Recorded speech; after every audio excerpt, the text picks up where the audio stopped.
Доброго вечора, українські радіаційні онкологи, медичні фізики та радіаційні терапевтичні технологи. Слава Україні! Дякуємо, що приєдналися до Modern Brachytherapy course with ABS experts for Ukraine. Our lecture today is on skin brachytherapy. My name is Serhiy Bravchuk. I'm medical physicist at Lisot Israel Oncology Hospital. I'm also medical physicist at National Scientific Center of Surgery and Transplantation. I will be co-moderating this lecture today with Dr. Zoya Shepil. Thank you for the introduction. I'm Zoya Shepil. I'm radiation oncologist from National Scientific Center Surgery and Transplantation. We are honored to have two amazing speakers for our lectures today. Dr. Parag Sanghvi is a professor and vice chair in the Division of Radiation Oncology at UC San Diego, where he also served as service chief of hematologic malignancies. He co-leads the hematologic disease team and Morris Cancer Center and is assistant then for administration and director of the learning environment at UCSD School of Medicine. Clinically, Dr. Sanghvi specializes in head and neck, skin, hematological cancer, and bean CNS tumor, employing advanced techniques such as proton therapy, brachytherapy, and external beam radiation. He holds leadership roles in major professional societies including ASTRO, ABR, ACRO, and ABS. He has also served as the course director for multiple international head and neck cancer contouring course targeting across Asia, Central and South America, and Sub-Saharan Africa through partnership with Reyes Cancer Center and Radiation Hope. Dr. Sanghvi has also held a promoted role in the American Brachytherapy Society, serving as annual scientific committee chair for cutaneous malignancies. There he led national efforts to advance researches, education, and innovation in the treatment for skin cancer. In recognition of his contribution, Dr. Sanghvi is a fellow of ACRO, ABS, and ASTRO. And the second amazing speakers of our lecture today, Dr. Dan Scanderbeg is a professor and associate director and medical physicist at the US San Diego, overseeing brachytherapy and regulatory affairs. He is an experienced clinical physicist specialization in both LDR and HDR brachytherapy across a wide range of tumor sites, including breast, gynecological, prostate, head and neck, ocular, and sarcomas, often creating customized treatment devices. His research interests including novel brachytherapy devices, 3D printing in the medicine, deformative image registration, dose accumulation, and global education. He actively teaches residents and students, develops three educational resources, and collaborative with Radiation Hope to build brachytherapy program in low and middle-income countries. Dr. Scanderbeg serves on several institutions and professional society communities, including APM public education community and IBS membership and physics committees. It's an honor for the Ukrainian community to have such amazing speakers today. Thank you so much for teaching us today on skin brachytherapy. The podium is yours.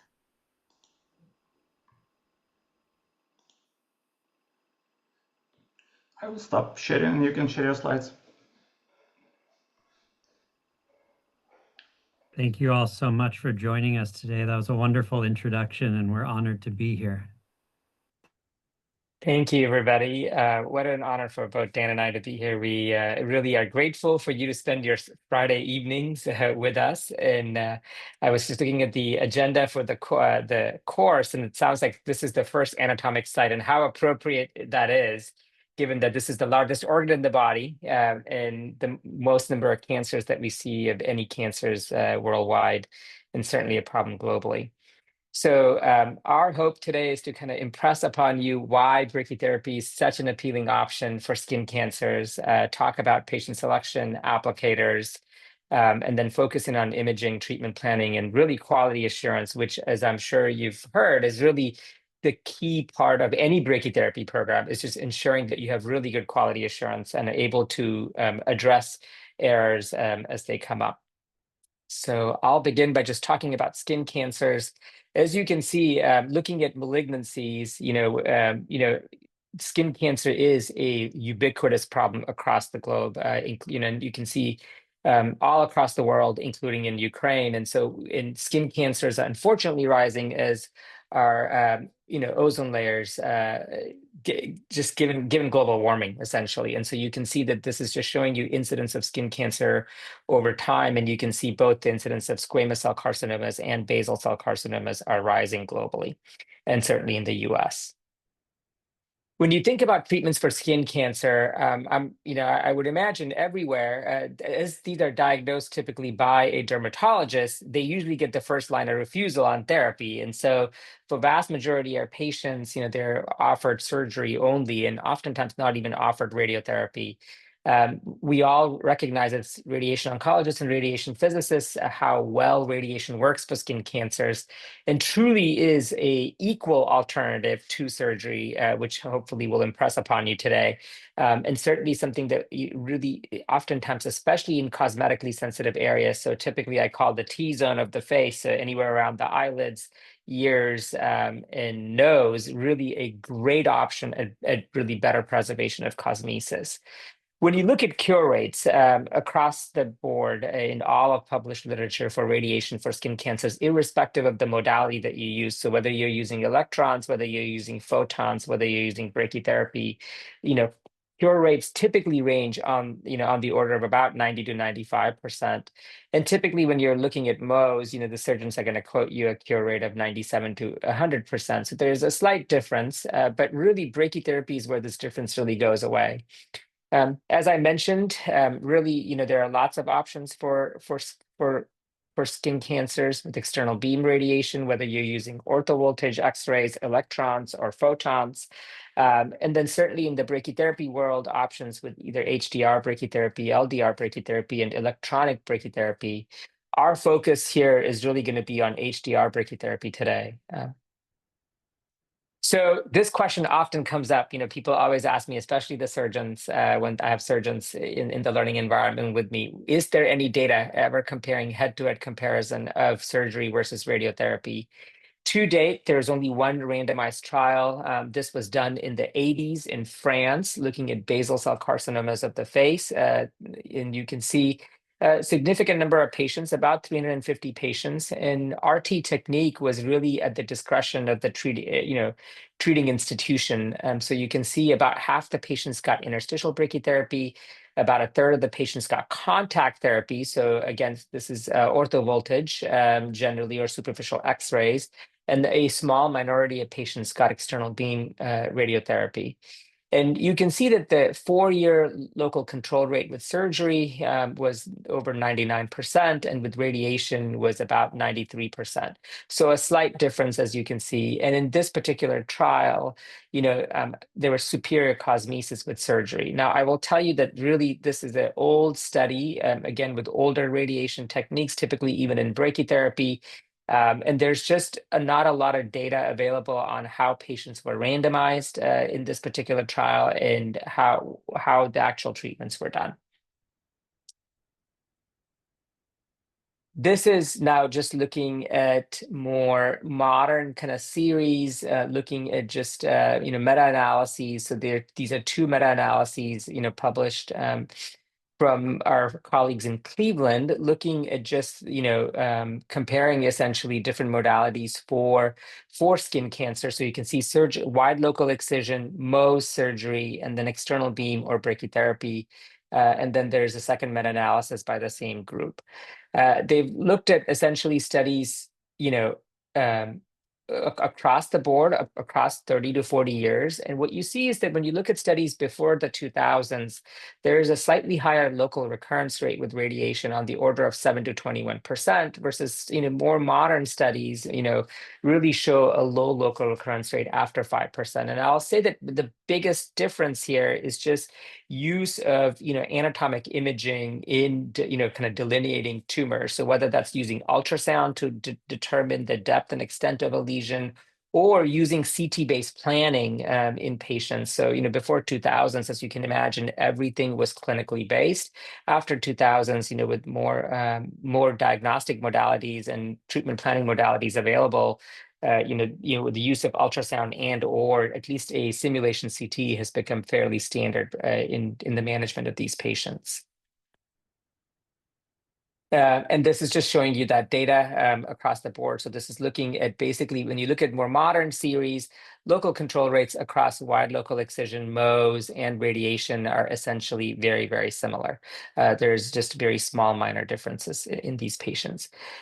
This is now really dialing down, looking at modality of radiotherapy. And so you can kind of see here. So this is looking at external beam radiation, brachytherapy, surgery, which is wide local excision in this case, and then Mohs. And then as you kind of look at these series, you get the sense that really the lowest local local recurrence rates are with brachytherapy. So, 0% at 1 year, and then we're looking at 5-year long control data, seeing that local recurrence between surgery and brachytherapy is almost equivalent. And even this 2.5% number in brachytherapy was really skewed by a single study that looked at interstitial brachytherapy for nasal vestibule tumors. Nasal vestibule tumors really are not skin cancer. They really, unfortunately, behave more like a head neck cancer with similar risk factors, and they're more aggressive. And so this one series kind of skewed that number to 2.5%. If you take this series out, local control rates were, again, well less than 1% for the brachytherapy series in this meta-analysis. This is now looking at cosmesis, so looking at long-term cosmesis with modalities, and you can see that really brachytherapy has excellent cosmesis long-term for patients. So vast majority of patients report excellent cosmesis, and really, as you can imagine, the benefit of brachytherapy over external beam radiation, particularly if you're using electrons, which really for most of us is the most readily available treatment modality for skin cancers. Just the dosimetry of electrons, you're generally putting on such a large margin to ensure adequate dosimetric coverage of the lesion.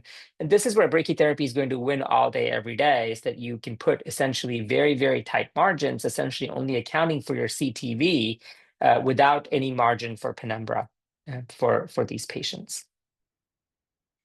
This is another analysis, kind of just comparing different modalities. And what you can see is just, cosmesis on the y-axis and the therapy, kind of BED3 on the x-axis to account for late complications. And you can see that brachytherapy has really better cosmesis, particularly when compared to external beam radiation for these patients.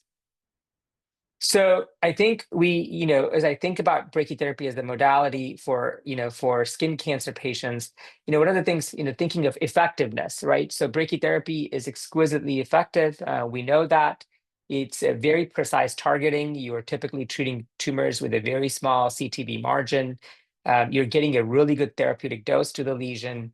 It is a shorter treatment time. So vast majority of brachy regimens that we're going to talk about today are really on the order of 8 to 10 fractions. For the vast majority of skin patients, the only patients where I do slightly protracted fractionation is when I'm treating skin cancers of the eyelid, where we'll do typically over 12 to 15 fractions to decrease the dose per fraction for those patients, given how thin the eyelid is. And then cost-wise, this is a really cost-effective modality.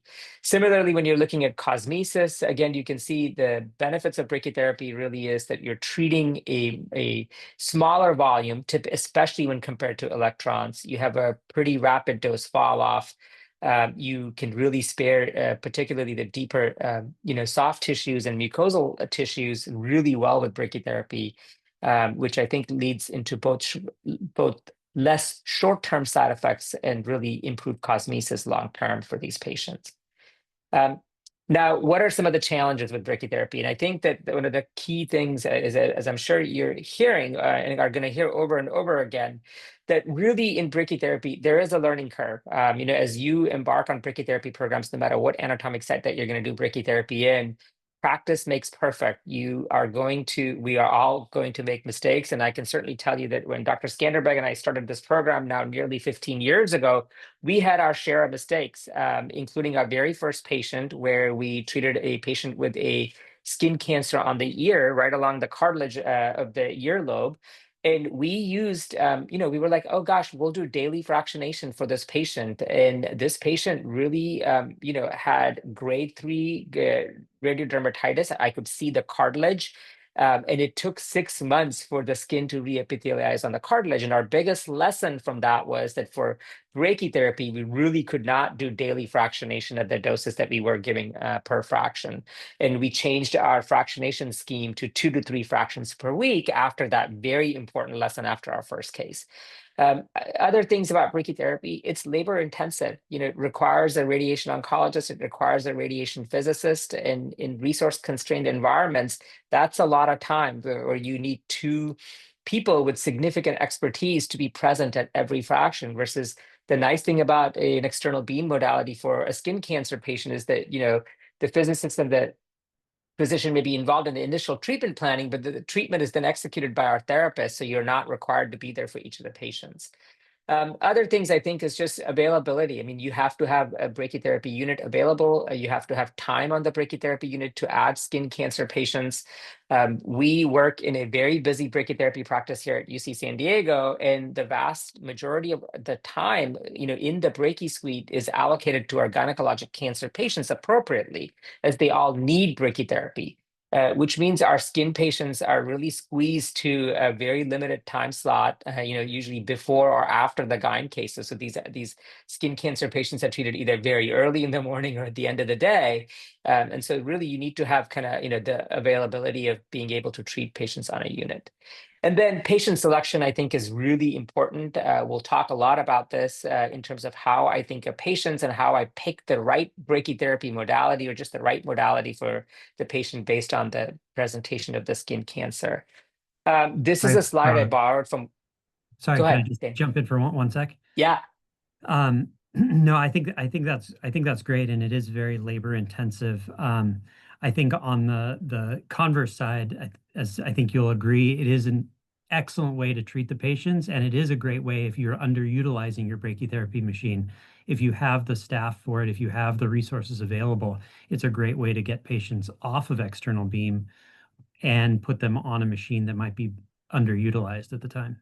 Right. Yeah, no, Dan, excellent point. And this is the tug and pull that happens routinely in our department because both our linear accelerators and our brachy units are exquisitely busy. So, usually, as you can imagine, our therapy team wants these patients off the linear accelerator, and we're trying to find every slot on the brachytherapy unit to treat these patients. This is just kind of showing you a really nice schematic of how, the journey of a patient. So really initial patient evaluation, by a physician. And I will tell you, oftentimes I will engage Dr. Scanderbeg to join me in clinic as I'm seeing this patient to see, is brachy in a good modality and what modality should that be within brachytherapy. Certainly next step is kind of delineating the target, deciding how big a volume you're going to treat, what the surface looks like, whether it's concave, convex, whether it's flat, and then really deciding the modality of brachytherapy, whether you're going to do an applicator-based approach, which we have really embraced. So at UCSD, initially we had a electronic brachytherapy unit at one of our other locations with Zoft, which we heavily utilized for early stage non-melanoma skin cancers. And then since then, once we acquired the variant applicators, now we do a lot of applicator-based brachytherapy. To me, based brachytherapy is really a great option, especially when the lesion is completely flat on a flat surface where you're going to have really good approximation between the applicator and the lesion itself. It requires probably the lowest of a learning curve, and it's very quickly something that you can adapt in your practice. I will say that our specialty here at UCSD is really customized devices. And so whether you're making a customized mask, a customized mold, a customized flap, here in San Diego, we just see a lot of larger skin cancers or on an irregular skin surface where an applicator is not ideal. And so this is something that I will say that we do a lot of. And I know every time you go to ABS, you see these amazing 3D printing models. I will tell you that we are, even though being in San Diego, we are somewhat resource constrained, both in terms of personnel and equipment. So we've actually not used 3D printing to date. We actually home make all of our devices. So I want to reassure you that you don't need a 3D printer to do customized molds or flaps. You can make this in your regular CT simulator room, with your therapist and your physicist together to make really customized devices. And this is where the ingenuity of your therapy team and your physics team comes in really, really handy, is to really make very customized devices. Next step is deciding dose and fractionation, and then designing the treatments. And one of the things that I think that really, where I think skin brachytherapy differs from every other brachytherapy is that setup notes are really, really important, and clinical photos are really, really important, both for placement, for the initial lesion, for how you've designed your applicator, how you want that applicator to be placed, because that has to be replicated for all the other fractions. And depending where you are, it may be that you may have a different radiation oncologist and a different physicist outside of the planning person who is going to be there for the subsequent fractions. And so ensuring that you can reproduce the exact setup and the delivery of treatment becomes really important. And this is where those pictures are very, very handy for patients. Now, in terms of options for brachytherapy, as I mentioned, surface brachytherapy. So this is if you have an electronic brachytherapy unit, which there are multiple commercially available platforms now today with either a 50 to 60 kV source, or an HDR-based surface applicator with either a Valencia or a Leipzig applicator, and then, as I mentioned, customized flaps and custom molds. I think for skin lesions, particularly if the depth of invasion is beyond 5 millimeters, you really need to start thinking about interstitial brachytherapy. And I think that this is a harder launch. This is where you really need to have the skills to be able to do interstitial implants, which, especially if you have a GYN program, the gynecologic radiation oncologists are very comfortable doing this. So really leveraging their expertise in partnering with you to be able to do some of these interstitial implants is very, very helpful. So here are just who I think are ideal candidates for brachytherapy. And so you can see, for applicator-based brachytherapy, early stage basal cell carcinomas and squamous cell carcinomas, because the applicators come in a preset width, you have to have lesions that are small, that are well-defined. But the most important thing, that it has to be a flat surface. It has to be where you can get that applicator in direct contact, complete contact with that skin lesion. The lesions have to be superficial. So typically you want very superficial skin cancers, on the order of 1 to 3 millimeters. And then age, this is a relative indication, I'll say. People are appropriately averse of using any radiation in younger patients. The vast majority of skin cancer patients that we see in our practice are really older patients, just given the chronicity of sun exposure. So patients generally, 50 or over is kind of the routine part of our practice. Now, location, I will say you can treat any part of the body with brachytherapy. Again, in a resource-constrained environment where I think brachytherapy is really ideal and really gives you the biggest bang for your buck, especially compared to external beam radiation with electrons or photons, are going to be really head-neck locations. So nasal ala, nasal tip, cheek, medial or lateral canthi of the orbit, scalp, neck. These are locations where I really think that brachytherapy is so ideal, because you can treat with very, very tight margins and spare a lot of tissue for these patients. In terms of customized molds and flaps, these are generally larger lesions that are not going to be encompassed by any standard applicator. So the other thing is really the surface of the lesion. So really, if you have an irregular surface area, so if you have a lesion on the nasal tip that is going on both sides of the nasal tip onto the bilateral nasal ala, an applicator is not going to be very well for this, and neither are really electrons. And so these are really perfect for making a customized mold. In our practice, we make a lot of customized molds for locations such as noses, ears, and extremities. And I will say that I do both hematologic malignancies and skin cancers, and I actually think that custom molds and flaps are really a great modality to use for cutaneous lymphomas for patients. And then lastly, where should you think about interstitial brachytherapy? So these are going to be just more infiltrating lesions where they're thicker than 5 millimeters. I think then if you decide to go down the path of interstitial brachytherapy, the next step is determining, can you do this in your procedure suite, or do you need to go into the OR? And this often depends on whether you're doing a single plane implant or you're going to need a multiple plane implant. And we'll show you some cases shortly kind of illustrating this point. So typically for multi-plane implants where the lesions are quite thick, where they're thicker than 7 millimeters and you're going to need multiple planes, I do like taking these patients to the operating room and putting them under general anesthesia. It's just you're going to do that procedure much more quickly. If I'm going to do a single plane implant, so the classic patient for this will be a mucosal lesion of the lower lip or upper lip, where it's just treating the lip itself, where I'll oftentimes do regional anesthesia, do a regional nerve block, and then give the patient some moderate sedation and put a single plane of catheters there fairly quickly and effectively. With any interstitial brachytherapy, some of the key points are that you have to implant, at least 3 to 4 millimeters beneath the skin surface for ideal dosimetry.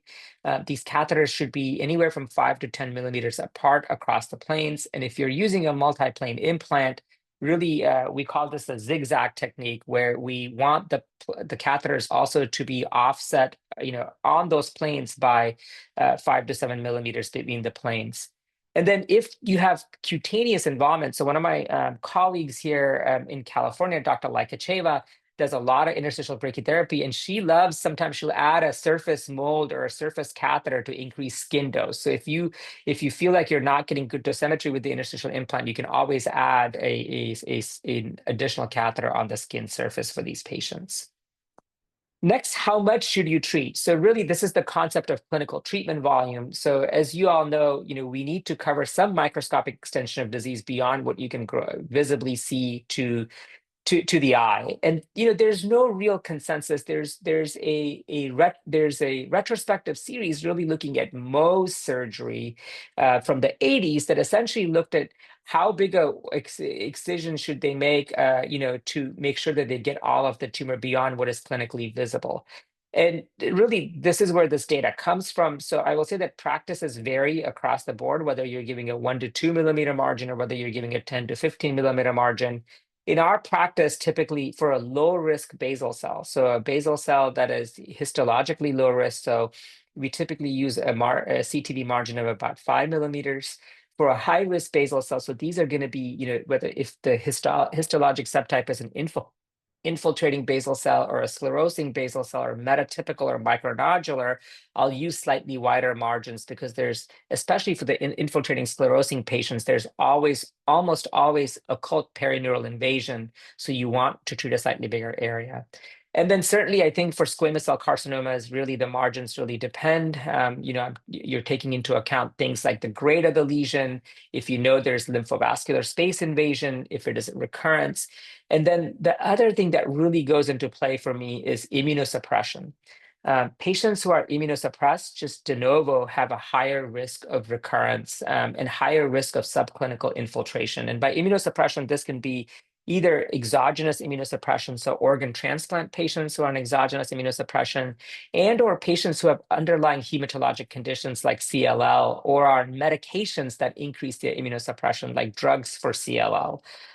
These patients just have a biologically aggressive skin cancer where even the most early stage skin cancer behaves slightly worse than the average patient. In terms of depth of invasion, really, depth of prescription, really, you're typically for the early stage non-melanoma skin cancers that really are on the skin surface, you can use an ultrasound to determine the depth, and we're typically prescribing on the order of 0 to 4 millimeters in terms of how deep you're prescribing. Our standard prescription here is typically 3 to 4 millimeters when we're using both applicator-based brachytherapy or a flap-based brachytherapy.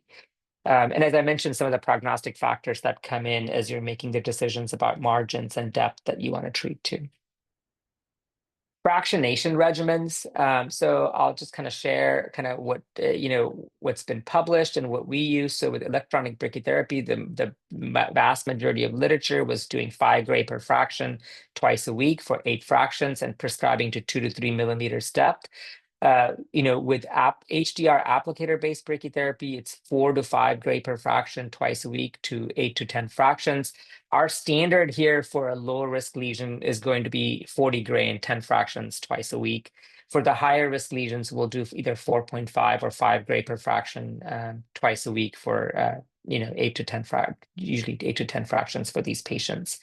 The only time I kind of drop down the dose is really where the skin is exquisitely thin. And so the 2 areas that I can think of is if you're treating a true eyelid lesion where the skin is so fragile, and or you're treating a lesion on the shin, on the legs, where really, especially in an elderly patient that has peripheral vascular disease, peripheral arterial disease, this is where I will decrease the radiation dose to 3 gray per fraction and then do 2 to 3 fractions per week, and then do about 12 to 15 fractions for these patients as a treatment plan. For molds and flaps, we kind of follow the same regimen as applicators typically. So these are, again, 2 to 3 fractions per week. Our standard is typically going to be 4 gray and 10 fractions twice a week. Sometimes we'll increase the dose or decrease the dose depending on the size of the flap. So I will say the larger the size of the flap, you should consider lowering the dose per fraction and perhaps doing slightly more fractions. And the reason for that is the extent of that radiodermatitis that you're going to see is determined not just by the dose, but also determined by the volume of the radiation. And sometimes with a very large flap, if you're treating a really large lesion, you may want to consider that. As I mentioned earlier, I love using moles and flaps for low-grade lymphomas. Now, generally in low-grade lymphomas, now, as you all may know, we've really decreased the dose. Now oftentimes we're doing 4 gray and 2 fractions and watching initial response. So this becomes really, really convenient. You can literally give 2 treatments to these patients, bring them back 4 months later. And if they've had a partial response, you can watch them for up to a year and then only add additional radiation if they've not had a complete response at a year. In terms of interstitial brachytherapy, now you have catheters in a patient. So you want to get this done in a very rapid time frame so that the catheters come out. So typically, if I'm treating somebody for gross disease, typically doing 45 to 50 gray in 10 to 12 fractions given twice a day. And if I'm treating somebody in the postoperative setting, then typically dialing down that radiation dose to about 30 to 35 gray again in 10 fractions twice a day. So here's, I think, the first question. We didn't talk about this, but what is the rate of nasal septum necrosis for patients undergoing nasal brachytherapy? So the answers is A 1%, B 6%, C 15, and D 25. While people answering the question, I do have a question or a comment. So as you mentioned, then when doing brachytherapy, you usually work in a team. So when we did interstitial brachytherapy, we found that when the spacing between the catheters for one plane is about less than 10 millimeters, so 1 cm. So the isodose of 150% might be closed, so not separated. And you mentioned that you usually place catheters between 5 millimeters and 10 millimeters. So do you allow the isodose of 150% be kind of touching to each other, or you make 2 planes and then less normalization for that? Yeah, what a great question. So we are really, so I will say, and I think we have some slides kind of showing this. So when I'm, especially in an interstitial implant, I'm looking at kind of the 150% dose and the 200% isodose lines. But 150% isodose line, typically I'm trying to really make sure that it's no more than 30% of my total volume for these patients. And I will, and 200% isodose lines, really trying to break that up as much as possible. I want that to be as low as possible. And this is where, as I was kind of mentioning, I love the zigzag technique of catheter placement. So if you're using a multi-plane implant, trying to not have the two catheters on a parallel plane, trying to kind of have them several millimeters apart between the two planes is very, very helpful, because it really then helps you sculpt that dose really well. Yep. So what I'll do is, if I'm implanting, typically you're, in your procedure suite or in an OR, we'll kind of put these marks on the patient's skin of how we want the rows of catheter to go to, and I will intentionally offset between the two planes by 5 millimeters between the catheters, so that there are no catheters exactly parallel to each other, which will really help with that. Thank you. I will end the poll. We have 93% of people responded. And I will also share results. You can comment on the results. Sure, please share the results here. Yes, so 57% answered B, 6%, and C answered 34% of people, and the minority answered A and D. Yeah, I think you all are doing very, very well. So I think this is a single series. I think that the answer is really B in these patients. I think that's, there are series that show 1% nasal septum necrosis rates.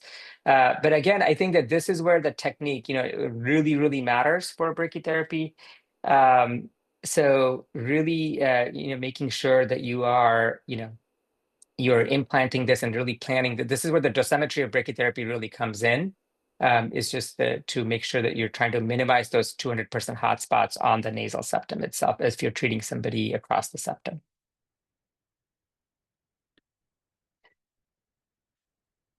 So next is this poll. This is the question. You have one more question right away? Yes?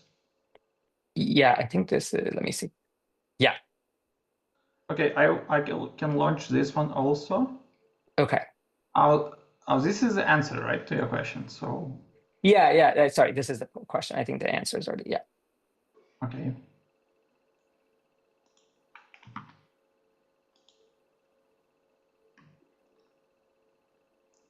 So you can read the question maybe, and we'll. Yeah, I can. Yeah, what is the average dose and fractionation for patients with skin brachytherapy with an HDR technique? And this is a Canadian series, so there's actually multiple answers. I think that you can pick here. So I'll just be curious to kind of get what people's sense are.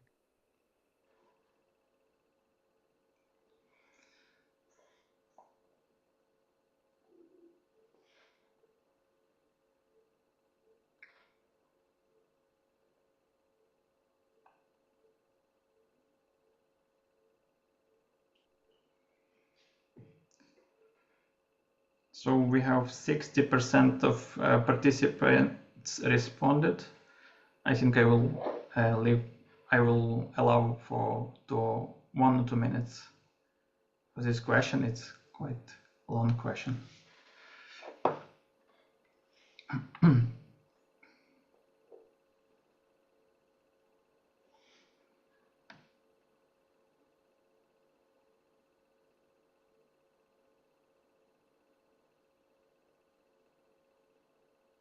So 85%. I can end the poll and share results.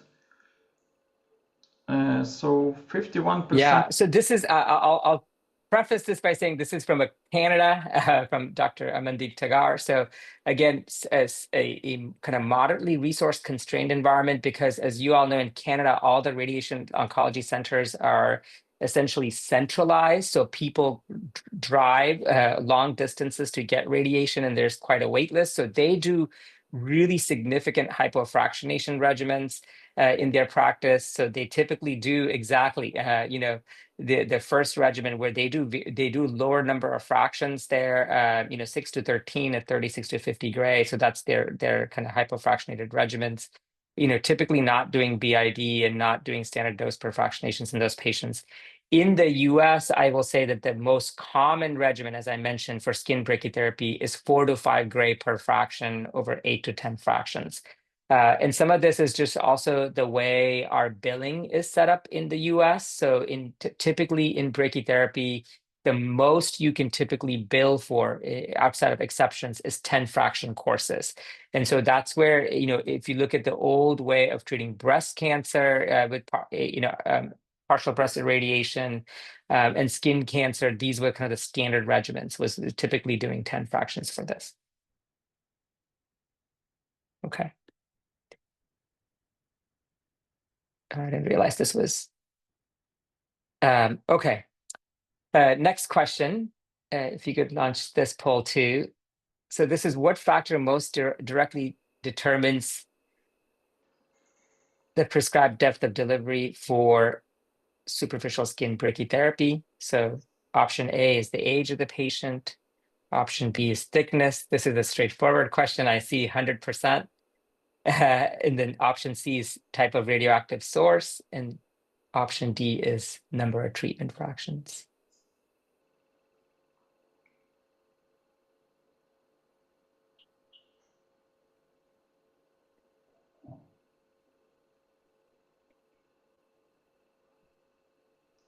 Not all questions should be very difficult. You allow some more easy questions.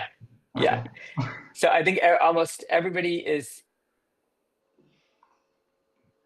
getting this right. 85%, 87. Yeah. Yep. I can end the poll and share results now. Yeah. So the answer is, as we talked about earlier, the thickness of the lesion, right? So it's either by your clinical assessment or using imaging. As we all know, CTs are really, not very helpful for a very superficial lesion. You need some depth to be able to see on a non-contrast CT. This is where, if you have an ultrasound, it's very, very helpful. And if you don't have an ultrasound, if your dermatologist has an ultrasound in the office and has measured the depth of the lesion, it also is very helpful.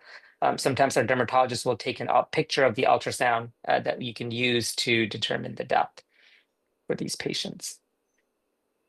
All right, so here are just some of the things at your disposal in terms of what to use. So you can see on the bottom are the conical applicators, depending on whether you have an Electa machine or a Varian machine. So it's either a Leipzig applicator or a Valencia applicator.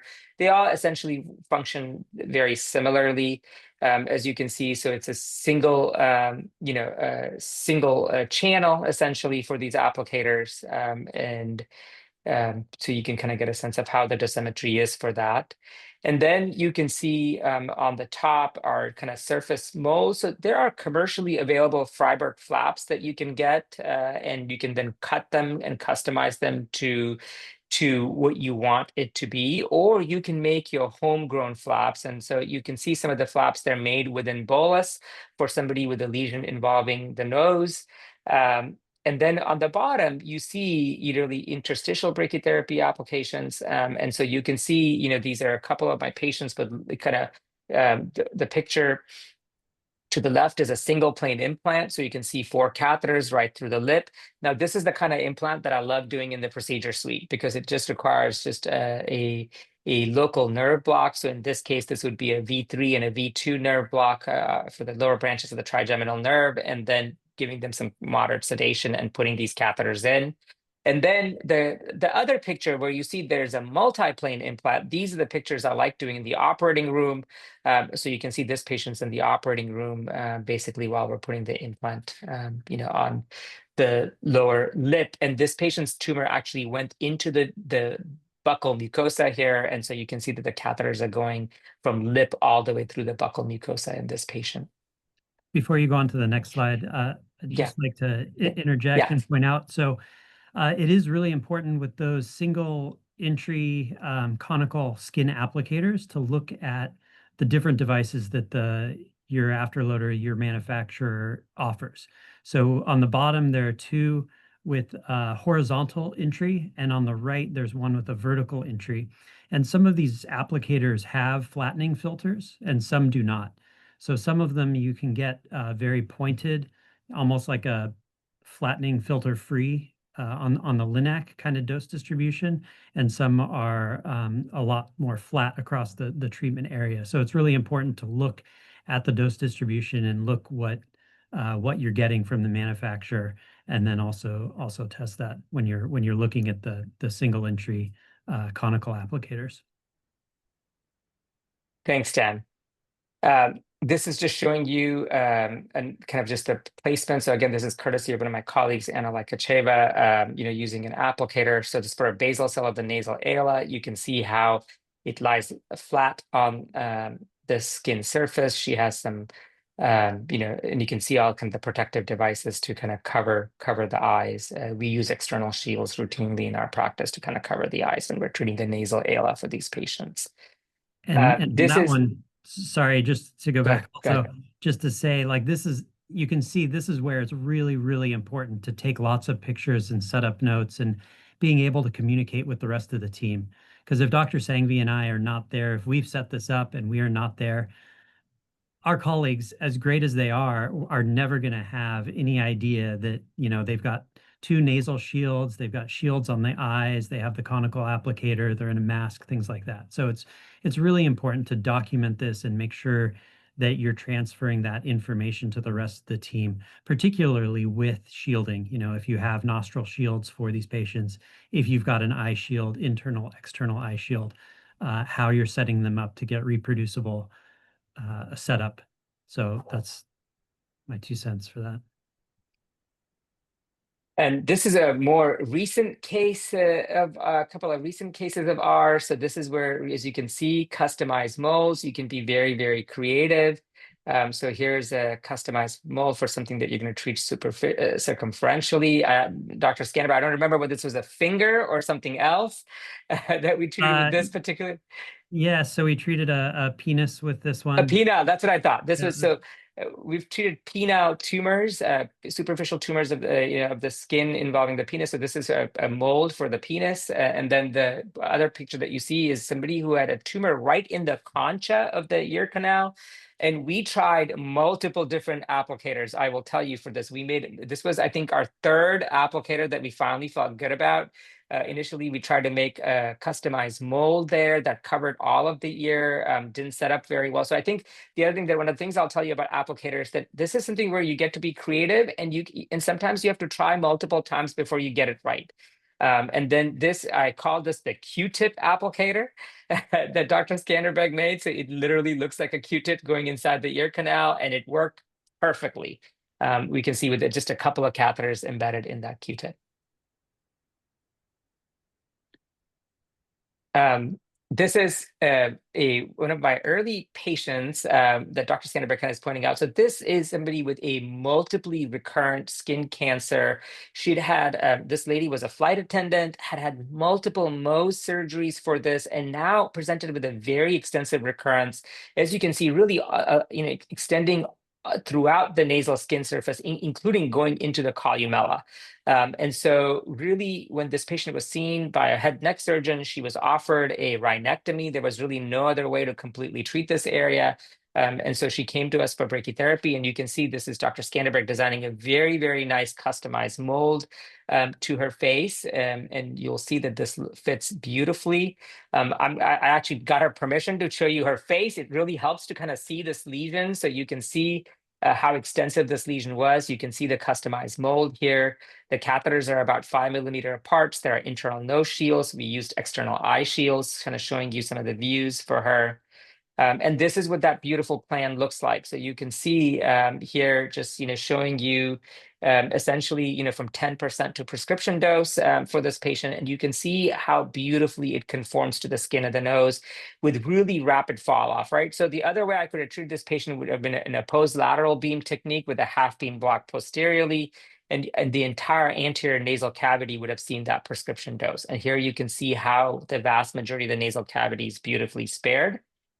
This is showing the cosmetic outcomes. I want you to see how beautiful her nose looks. She's essentially been cured since then. I treated her now almost 8 years ago. So really good outcomes here. This is just kind of, creating an applicator. Dr. Scanderbeg, if you want to talk about this. Thanks. Yeah. So again, part of the whole process is deciding how we're going to come up with the treatment applicator, and it is very, very useful to be part of the consult and to be pulled in, and it's been great to have Dr. Sanghvi as a partner to pull in during the consult and look, so we have time to think about how we're going to come up with an applicator. If it's not going to be a conical applicator, if it's going to be a mold, is it going to be close to any critical structures? Are we going to have room for shielding? Are we going to have to design shielding around different places? What does our workflow look like? We're going to create the mold, then we're going to place catheters. We could either make the mold or 3D print it. We're going to have time for that. We're going to have time to CT scan, plan, and treat. There are a few different workflows. We're still trying to optimize the workflow for our clinic and our patients. You can create the mold, like I said, and then, in your sim, then you can place the catheters later and then have the patient return and CT scan and then plan and then treat. Another option is to create that mold, scan the patient with it. Then you can place the catheters at any time thereafter and CT just the scan, or sorry, just the mold. Then you can fuse that with the patient scan and then plan and treat with that plan. So, if you don't need the patient to come back in, it's nicer for the patient if you don't have the resources to do that. So there are a few different ways to optimize the workflow to help with both the clinic and with the patients. And then conical skin applicators, those are harder. Those are shielded applicators. It's a lot of metal, so you can't take a CT scan with that. You can scan with a dummy. So we've made plastic or acrylic discs to mimic what it looks like, to make sure that when we put it on their lesion, that it's flat. And then we take a CT scan, and then we can plan with that with a solid applicator from the library with the treatment planning system. But you can also have library plans, right? You can create these up front if you know you're always going to use the 2.5 centimeter diameter conical applicator and prescribe to 4 millimeter depth. Then you can have a library plan and do that for multiple depths and sizes of your applicators. So there are a lot of options. So it kind of depends on your workflow and how you want to move forward.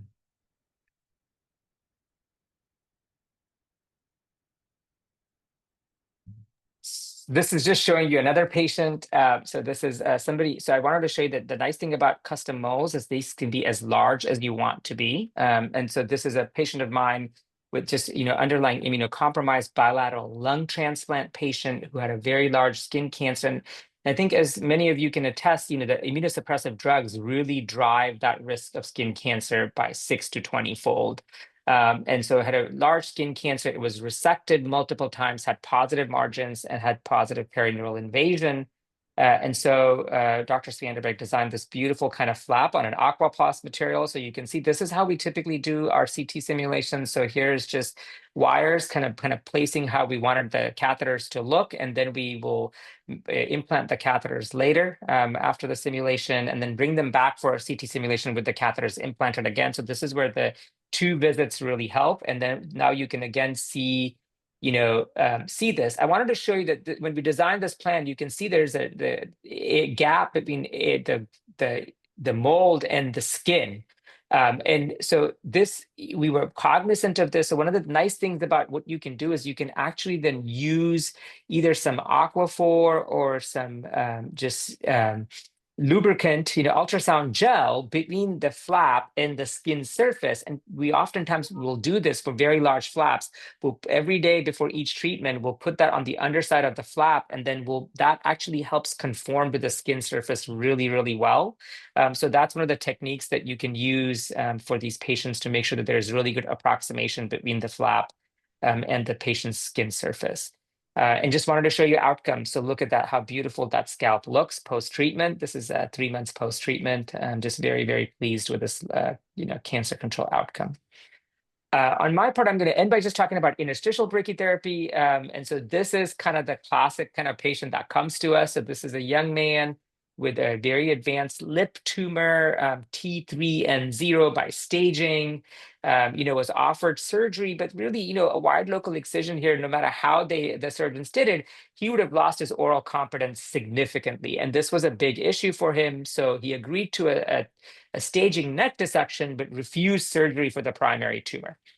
And so Dr. Scanderbeg and I joined the surgeons at the time of surgery and actually implanted the catheters as he got his neck dissection. And you can see this is a multi-plane implant. And just showing you, because of how extensive this lip tumor was, you can see that this is at least a 3-plane implant that we did for this patient. And then this is what that dosimetry looks like. So again, showing you how nicely this conforms to the lower lip. I wanted to really point out how this beautifully spares the lower alveolar ridge and mandible here for this patient. And you can see that what we also have in here is that we have essentially a customized bite block separating the upper lip from the lower lip at the time of treatment delivery. So again, all of those, those skills that all of us possessed by just being in a radiation oncology department, things that we routinely do for our external beam patients for immobilization and trying to spare organs, come in very, very handy in brachytherapy. So really separating that upper lip from the lower lip for each of the treatments is very important for this patient. And this is another patient, history of lip cancer. So a lot of these oral cavity cancers, I really love doing brachytherapy for, but now had disease essentially now going from the lip into the buccal mucosa. So this would have required complete removal of the lower lip and removal of the buccal mucosa with a huge flap reconstruction. And this patient refused that, said that he didn't want to lose the lower third of his face, essentially, or lose his lip. So we did a neck dissection for this patient for staging, and then we went in and implanted. And so you can see that these catheters are now going through the lip and coming out of the buccal mucosa. These are really nice kind of cases to do this. And then the BBs you see is just the subclinical extent of disease, submucosal extent of disease that we've kind of marked when the patient came in for a simulation. And again, just wanted to show you that beautiful bite block here to spare the upper lip and upper half of the face. And so this is the patient coming in for a CT simulation. So, and then we also have a wax-coated lead shield to protect the inner gingiva that we placed for each of the fractions for this patient. So really protecting that lower alveolar ridge for this patient as we're delivering the treatment. And then this is what that treatment plan looks like. So this question came up earlier, as to kind of some of the planning tips. So I am very, very cognizant to avoid any 200% dose either on skin or mucosal surface. And then I really evaluate what the 150% looks like, how much of a volume it has. You can see that kind of these are my kind of general constraints of what the things I think about. I really try to keep the 150 to about 30% as much as I can for an implant. Some of the here, what I've not shown you is some of our larger implants. We have done very, very large interstitial implants here at UCSD, especially as salvage to therapies where literally we'll have 30, 40 catheters in an implant, somewhere on the, especially like large scalp implants, large neck implants. And so for those patients, really, those are very challenging to plan. And we really try to kind of, I'll be a little bit more flexible in my V150, but then I may decrease the dose per fraction. So I may do slightly more number of fractions and decrease the dose per fraction if I know that my V150 is going to be high for these patients. So next question.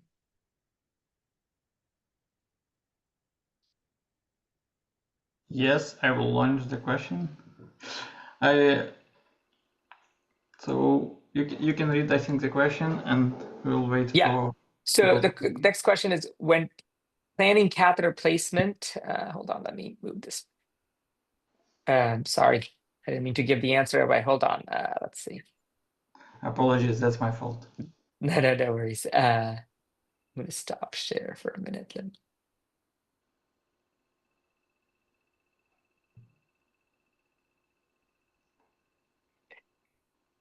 Okay, so when planning catheter placement for a planar skin applicator, the optimal space between the catheters is primarily chosen Y. So A is to minimize treatment time, B is to achieve dose homogeneity, C is to reduce the amount of shielding, and D is to allow easier insertion in the skin surface. So 85% of people responded. Maybe one more minute, and you can continue sharing your slides. I think we are not seeing that at the moment. Oh, sorry.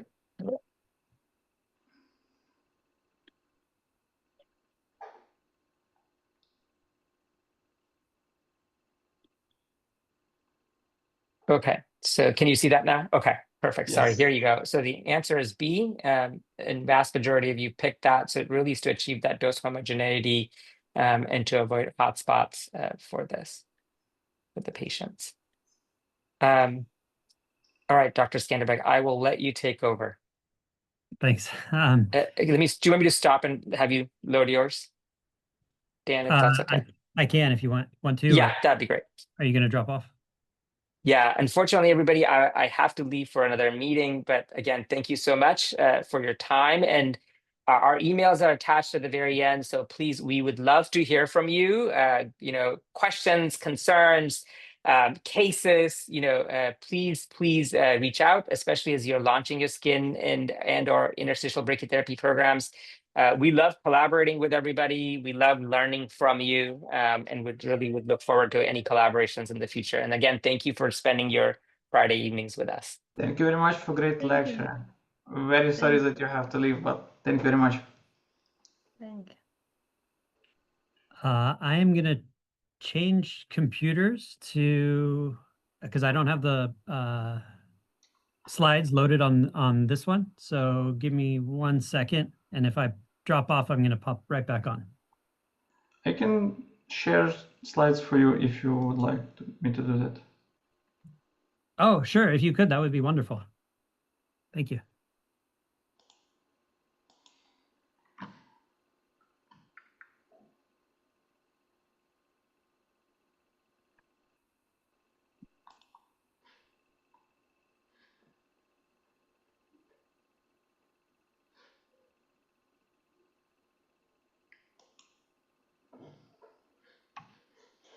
Okay.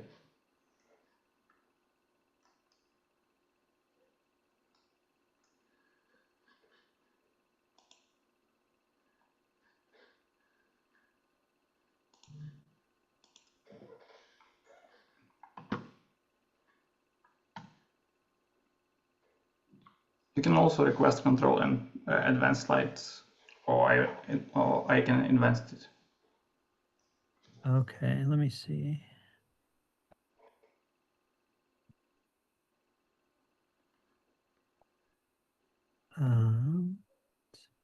There is the remote control. So I'm looking. I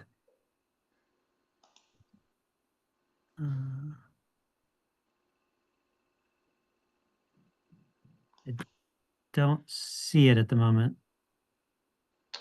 You can just ask me and I will advance it for you. That'd be great. Thank you. So I think we're on next slide. Yeah, keep going. There we go. Thank you. So as Dr. Sanghvi had mentioned, we can use ultrasound, but CT really is our gold standard for 3D brachytherapy planning. And if you do want to have library plans so that it's much easier, there's a lot more work up front, but having those library plans do make it easier in the long run, assuming that you've set it up for all the applicators and depths and done the proper QA on each of those plans.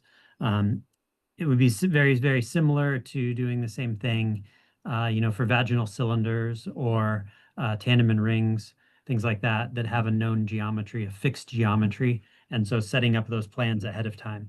This is particularly for those conical skin applicators.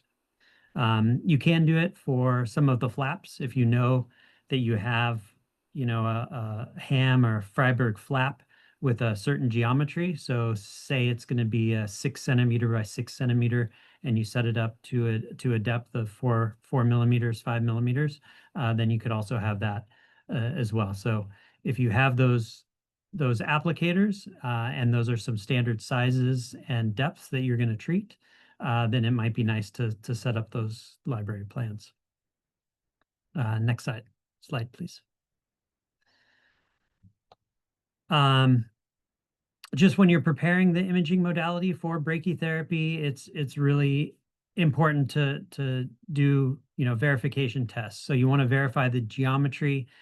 Does that imaging system yield the correct coordinates for your points of interest without distortion? How are markers going to look? Do you need to use markers? Are you going to use contrast agents, BBs, wires to visualize the disease or delineate the target?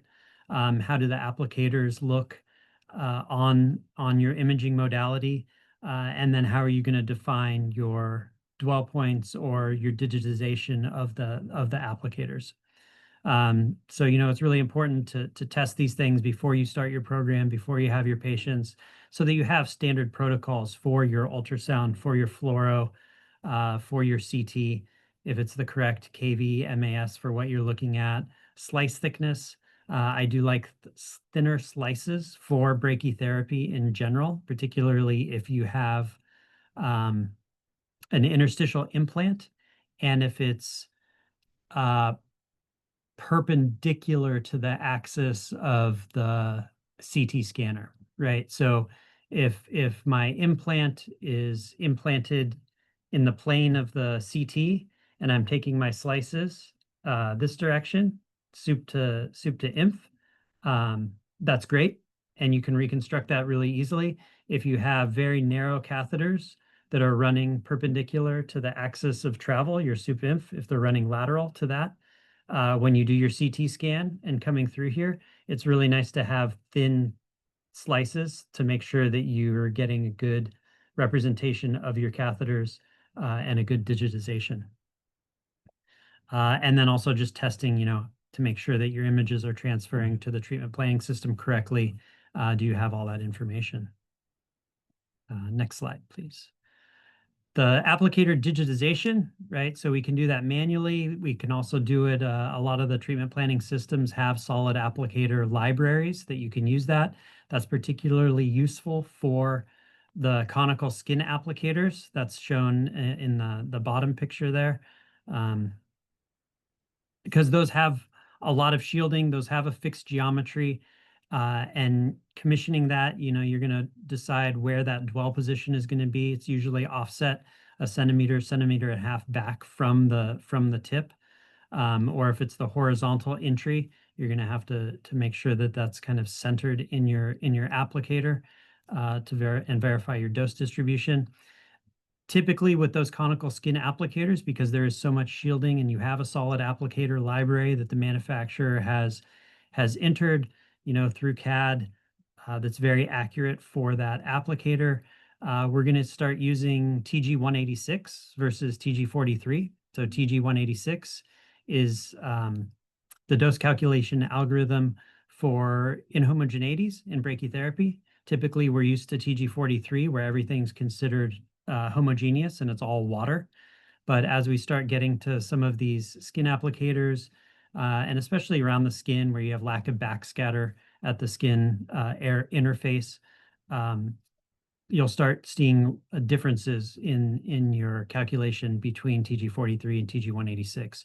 So particularly with those applicators, the conical skin applicators, you want to look at TG186 and then you know, commission that and make sure that you have reasonable dose distributions and move towards that. For the planning, there are a lot of different ways to go about getting your dose distribution, right? There's manual optimization, there's normalization to points or lines, geometric optimization, surface or volume optimizations. A lot of the treatment planning systems now have graphical optimization where you can just drag the isodose lines to cover your target. One thing to look at, no matter which way you're doing it, is always looking at your dwell times at the very end and going back and forth between your isodose lines and your dwell loading to make sure that it looks reasonable and you don't have big discrepancies between adjacent points. And on the right, I'm just showing, uniform loading versus kind of a more peripheral loading, particularly with skin. This is and in the interstitial implants, we want to use more of a peripheral loading. This is a very simplistic diagram, but if you have a uniform loading, you're going to get more contribution in the center. And so it's going to be much hotter in the center and fall off towards the ends. However, if you adjust that so that you have more of like an hourglass shape, if you think of your dwell times, from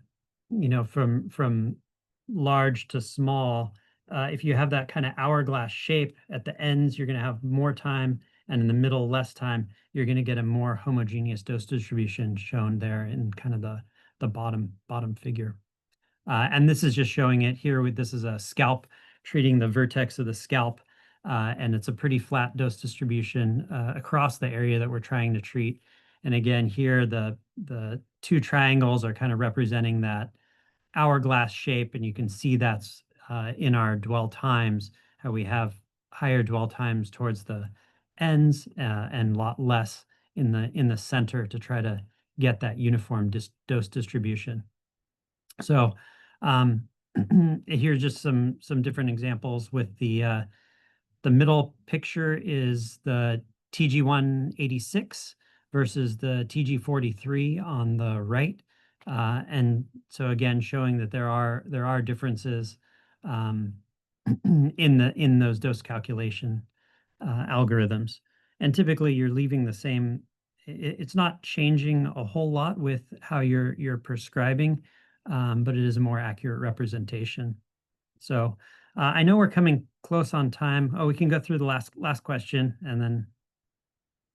So in last question here, we have, in evaluating a skin brachytherapy plan, a D90 equals 95% of the prescription dose indicates A, 90% of the prescribed dose is delivered to 95% of the treatment volume, which is generally considered adequate coverage. 90% of the target volume receives at least 95% of the prescribed dose, reflecting good target coverage. C, the dose to the skin surface is 90% of the prescription, which may increase toxicity. Or D, the plan meets the conformity index requirement of 0.9.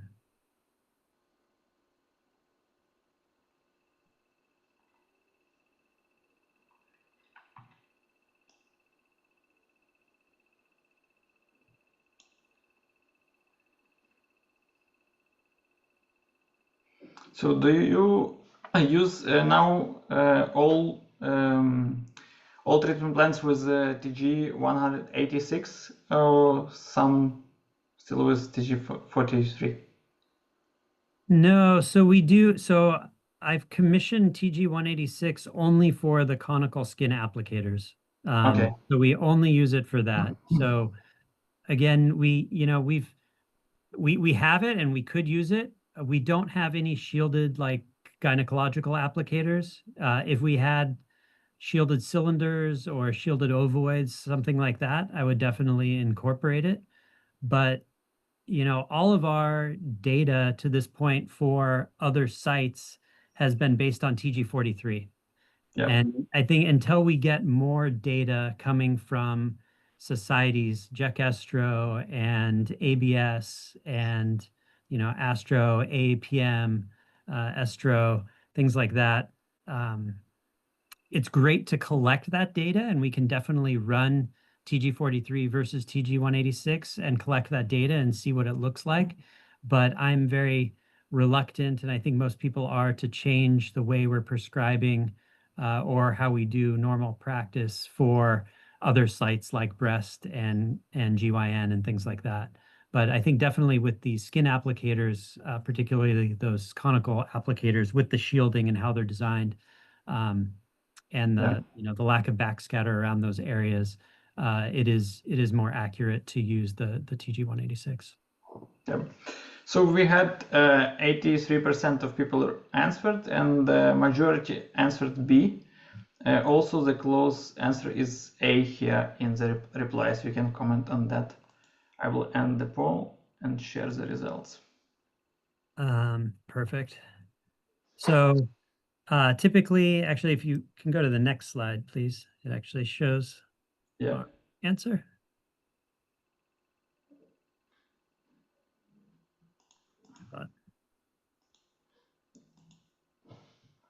Yes. Yeah, perfect. So D90, right, is dosed to 90% of the target.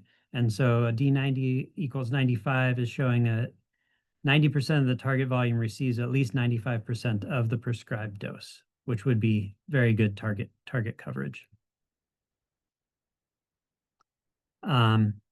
So I didn't know how much time we would have with when Dr. Sanghvi and I combined slides. I have a lot on QA after this and kind of best practices, but I know we're coming close to time. I'm happy to do more, but I'm also more than happy to answer questions on what we've covered today. So thank you very much. If you would like to continue, we have a little bit more time, but also we can move to the questions if you would like to do that. I guess I can go a couple more slides while people queue up questions.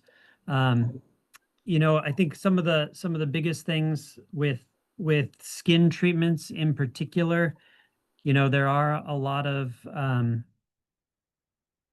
intricacies with, you know, as I said, trying to communicate to the rest of the team how we're setting up so that we're not making a mistake, so that we're not over treating areas, particularly with shielding. You know, once we have our treatment plans, we definitely want to do an independent check of the treatment plan. So whether you have, you know, an Excel spreadsheet or some software that's going to run a check of your dwell times to make sure that they make sense. Typically, we're in gynecological brachytherapy, right? We're using a radiobiological dose spreadsheet, EQD2 sheet. You can use that. We don't typically for our skins, but it's something else. So those are just things that you want to think about and have that set up. Right, we want to do a timeout before our treatments at a minimum. Check that we're treating the correct patient, that the correct applicator has been inserted or used, particularly with the conical skin applicators, right? So a lot of times those the holders accept multiple sizes, and so you can have the insert discs from 1.5, well, from 1 centimeter to 1.5 to 2 to 2.5 to 3 that all fit in the same holder. And so it's really, really important to make sure that you're placing the correct one for the correct patient on the correct lesion. We typically, well, a lot of times we'll treat the same patient with multiple sites in one session. So right now we have one patient where we're treating the nose and we're also treating the cheek. And if you're treating those with 2 different sizes, it's very, very important to make sure that you're using the correct cone, the correct disc inside that applicator each time.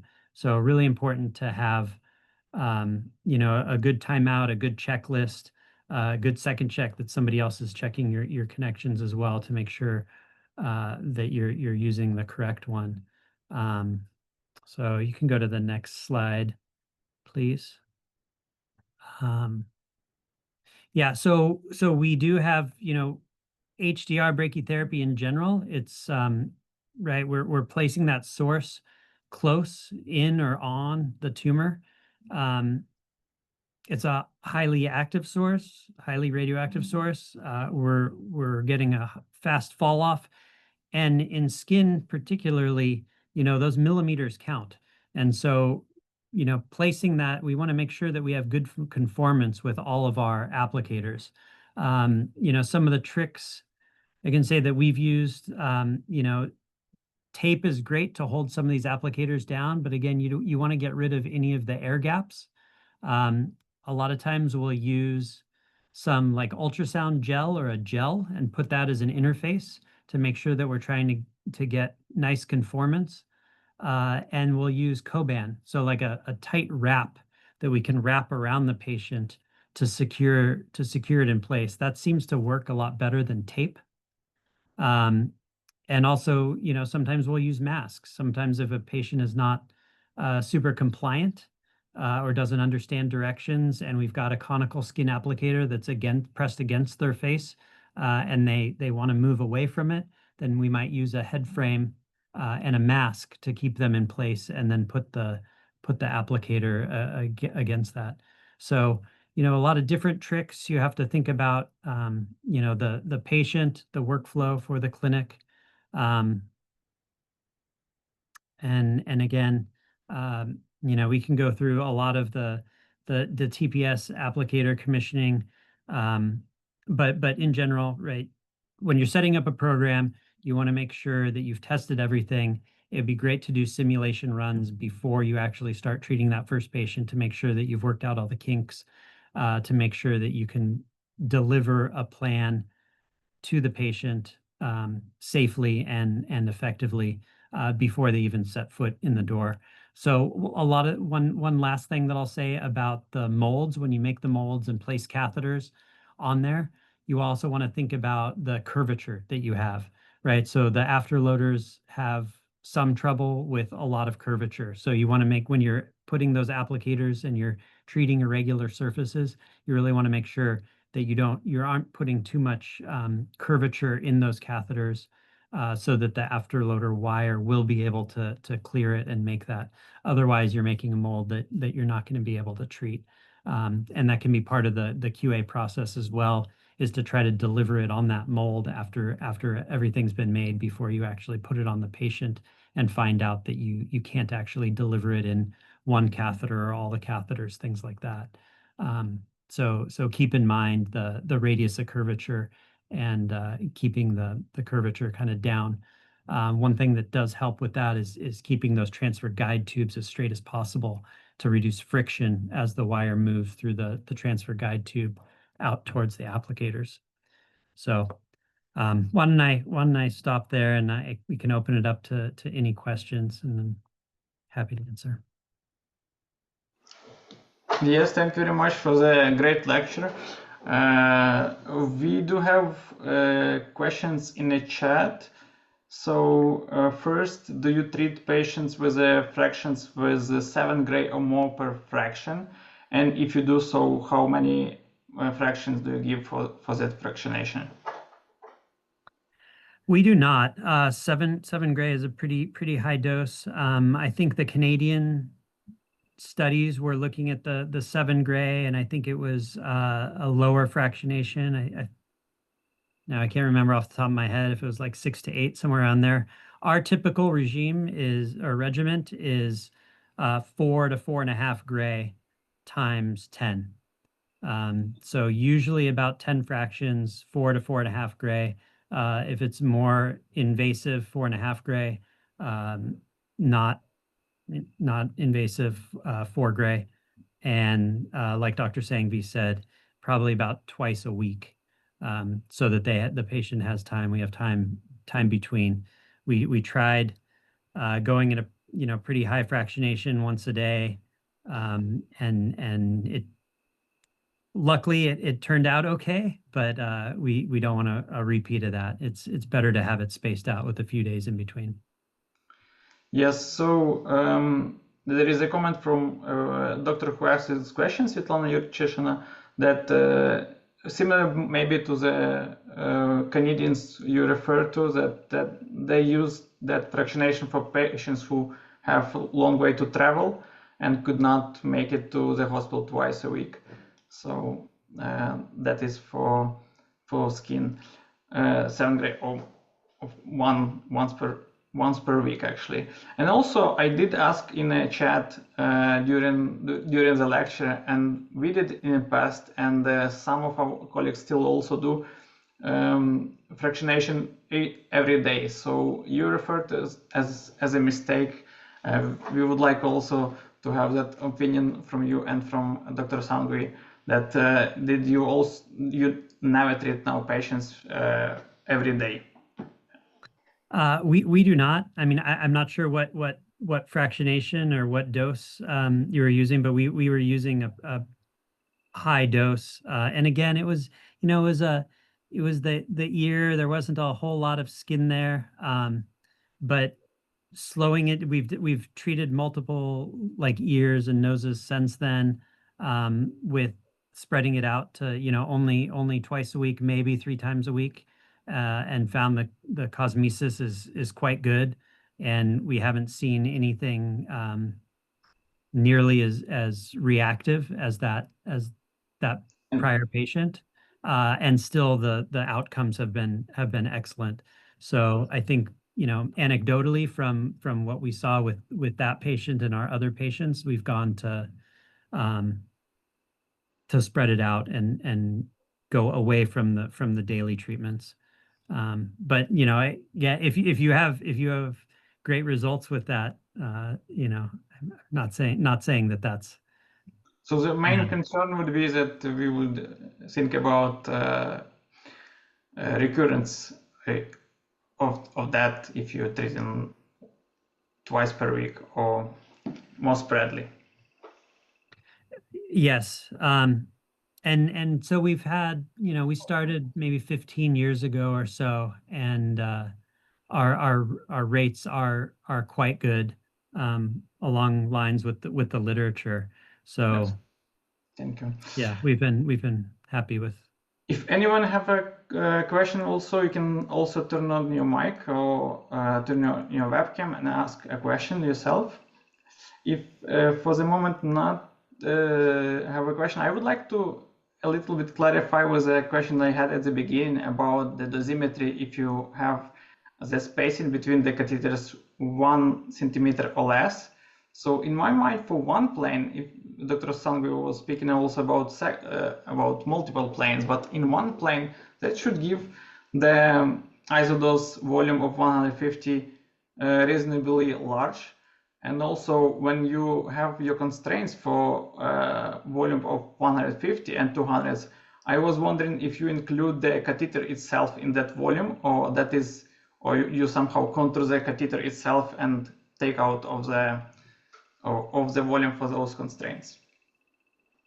Yeah, good question. So catheter spacing, if it's a single plane implant, well, I would always prefer them to be closer. So I would always go towards more like 5 millimeters, because then I'm going to have a lot more control over the dose distribution, and I'll get more islands of hotspots. So we don't get this confluent large area of V150 or V200, right? So ideally, we're just going to have pinpoints of the V150, 200 at those catheters, and those contributions will then give us a large V100 or 100% cloud, right? So I would always, it's the trade-off between you know, how physically possible it is and how many needles we want to place in the patient. I would always go a little bit closer. Like you said, as you start getting to larger and larger spacing, then you're going to have larger and larger V150, V200 volumes. And so, you know, the closer the spacing, the more homogeneous dose we can kind of achieve. So ideally, you know, the closer the spacing, better, with the single plane implant. As you get to the multiple plane implants, once you start offsetting those planes, then, you know, the 5 millimeters kind of on the diagonal, 5 to 7 millimeters on the diagonals, you can kind of start growing that cloud, and so it allows that. To your other question, so in some applicators, we will, so like breast applicators where we don't where we have a single entry device, we will not include that catheter in the volume to look at the V150 or V200 of that. However, for all the interstitial implants, the V150, V200 does include the catheters. So we are not contouring those out for any interstitial implants with catheters or needles. Thank you. Thank you very much. So, are there any questions maybe from the audience? Thank you very much for interesting lectures. I also have some questions. Maybe it's more convenient will be answered Dr. Parag Sanghvi, but maybe you also know if you have a big lesions, for example, do you use some regime of combined external beam radiotherapy and brachytherapy when you use brachytherapy as boost, for example, when you treat lips cancer or big lesion of skin cancer? If yes, what regime you prefer, what fractionation you use in this topic? Thank you very much. Thanks. Yeah, I would defer to Dr. Sanghvi on that one, but in general, we have not been combining a lot of those treatments. So even if it is a large lesion, we've had a couple patients where we've treated the entire scalp, and found that it was actually a little bit easier with brachytherapy than, multiple patched electron fields, things like that. We've treated entire legs with brachytherapy rather than external beam.